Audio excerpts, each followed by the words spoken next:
Welcome to Amazing Stories, Long Play Edition. I am your host, the Chameleon, and I will be using this voice to tell this story. If you are just relaxing around the house or driving a car, this Long Play Edition is just for you. Please enjoy my tale of the Book of Magic. Chapter 1. The Dig That Changed Everything. Found anything good yet? Ryder called, crouched on the edge of a cracked refrigerator door. His dark hair was slick with sweat, and a smudge of dirt streaked across his cheek like war paint. Dude, chill.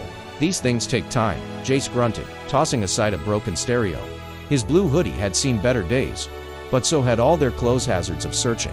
Through junk piles in the local dump, he shot a glance at Ivy, who was elbow-deep in a torn mattress. How about you? Found a treasure chest yet? Does a bag of marbles count? Ivy joked, tossing a handful of dusty spheres at Jace. Probably worth like 50 cents, said Tess with a laugh, brushing her short blonde hair out of her eyes. Tess was the group's unofficial leader, always the one pushing them to dig deeper, find better, and dream bigger.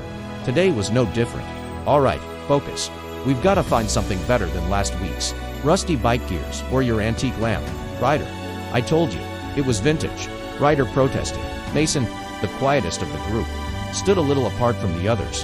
His lanky frame cast a shadow over an open crate. Hey guys, I found something. They all paused. Mason wasn't the type to draw attention unless it was important. The four other teens scurried over, circling around him. He held up an old leather-bound book, the edges frayed, and the cover embossed with strange golden symbols. The title shimmered, shifting in the sunlight. The Book of Magic. Jay squinted.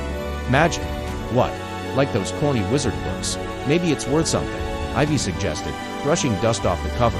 Tess reached out and ran her fingers over the strange symbols. It feels weird. Mason flipped the book open.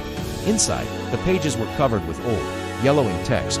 Some words seemed like gibberish. Others were in a language none of them recognized. But there were pictures, two strange landscapes, towering castles, and what looked like people, wearing armor and robes. Whoa, check it out, Ryder said, pointing to an illustration of 5 figures standing side by side. It's us, or at least, it could be us. Look, red knight, blue sorcerer, green archer, and there's a monk and a weapons master too, Tess added, her eyes narrowing. That's creepy. Jace laughed, but unease crept into his voice. Nah, just a coincidence, right? Suddenly, the book's pages began to glow with an eerie, blue-green light. Ivy tried to shut it, but it wouldn't close. Mason stepped back, alarm spreading across his face. I think something's happening, Mason said, his voice low and tight. The light surged brighter, until it filled their vision. The wind kicked up, swirling dust and debris around them. And then, with a goo-trenching pull, everything went black. Ryder woke up first, groaning. He sat up, blinking at the bright sun overhead. But the landscape around him was different. No junk piles, no busted microwaves. Instead, there were rolling green hills and a dense forest looming in the distance. What the hell? Ryder muttered. He looked down at himself, and froze. His body was covered in crimson armor, polished and gleaming. His hands gripped a heavy sword that looked straight out of a fantasy movie. Guys, he shouted, his voice carrying across the strange new landscape. Ivy stirred nearby, sitting up and clutching a longbow. What the? She looked down at her green leather tunic and quiver full of arrows. What's going on? Why am I dressed like a knight? Ryder finished for her, gesturing to his own armor. Or whatever this is supposed to be. I think we just got sucked into that book. Jace groaned, rubbing his head as he sat up. He wore flowing blue robes and clutched a long staff. Are you kidding me? We're inside the book. Tess woke next, her expression a mix of disbelief and annoyance. She was dressed in flowing white robes and carried a wooden staff with strange runes carved into it. This is impossible, she muttered, brushing the dust off. I think I'm some kind of monk. What are we supposed to do now? Mason finally sat up, adjusting the dual blades strapped to his back. His golden tunic glimmered in the sunlight. We figure out how to get out, he said quietly. Before they could process what was happening, a deep voice echoed in the air. Welcome, chosen heroes, to the world of the Book of Magic. The 5 friends whipped around, but no one was there. The voice seemed to come from everywhere at once. You are now the Red Knight, Blue Sorcerer, Green Archer, White Warrior Monk, and Yellow Weapons Master. Your journey begins now. Defeat the evil queen, Lady Spectra, or remain trapped here forever.